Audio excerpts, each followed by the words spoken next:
വീണ്ടും യുദ്ധത്തിനുള്ള കാഹളം മുഴങ്ങുകയാണോ എന്നുള്ളത് ചോദ്യമാണ്. വെടിനിർത്തൽ കടലാസിൽ മാത്രം ഒതുങ്ങുന്നു എന്നുള്ള ചോദ്യവും ഉയരുന്നുണ്ട്. ഇപ്പോഴിതാ ഹോർമൂസ് കടലിടുക്കിൽ വീണ്ടും അക്രമാസക്തമായിട്ടുള്ള ഏറ്റുമുട്ടൽ നടന്നിരിക്കുന്നു എന്ന റിപ്പോർട്ട് പുറത്തുവരുന്നു. ഇറാൻ കപ്പലിന്റെ കൺട്രോൾ റൂം തകർത്തിരിക്കുന്നു എന്നാണ് റിപ്പോർട്ട് സൂചിപ്പിക്കുന്നത്. ഇറാനും അമേരിക്കയും തമ്മിലുള്ള സംഘർഷം വീണ്ടും സ്ഫോടനാത്മകമായി മാറിയിരിക്കുന്നു.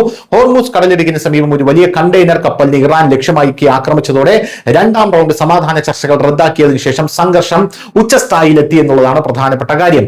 UK മാരിടൈം ട്രേഡ് ഓപ്പറേഷന്റെ റിപ്പോർട്ട് അനുസരിച്ച് ഒമാനിൽ നിന്ന് ഏകദേശം 15 നോട്ടിക്കൽ മൈൽ വടക്ക് കിഴക്കായി ആക്രമണം നടന്നു. ഇറാന്റെ ഇസ്ലാമിക് റവല്യൂഷണറി ഗാർഡ് കോപ്സിന്റെ ഗൺ ബോട്ടുകൾ കപ്പലിനെ വളയുകയും വെടിവെക്കുകയും ചെയ്തു.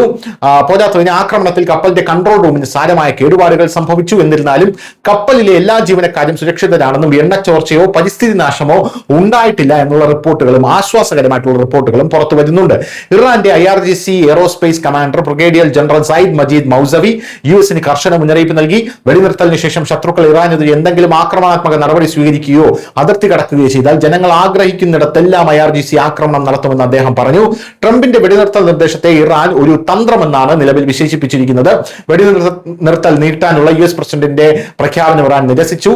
അപ്രതീക്ഷിത ആക്രമണം നടത്താനുള്ള തന്ത്രമാണ് ഇറാൻ പാർലമെന്റ് സ്പീക്കറുടെ ഉപദേഷ്ടാവ് പറഞ്ഞു. ഈ നിർദ്ദേശത്തിലൂടെ US ഒരു വലിയ സൈനിക ആക്രമണത്തിന് തയ്യാറെടുക്കുകയാണെന്ന് ഇറാൻ വിശ്വസിക്കുന്നു. US ഉപരോധത്തിന് സൈനിക മറുപടി നൽകണമെന്ന് ഇറാൻ നേതാക്കളും ആവശ്യപ്പെട്ടിട്ടുണ്ട്. News desk Malayalam.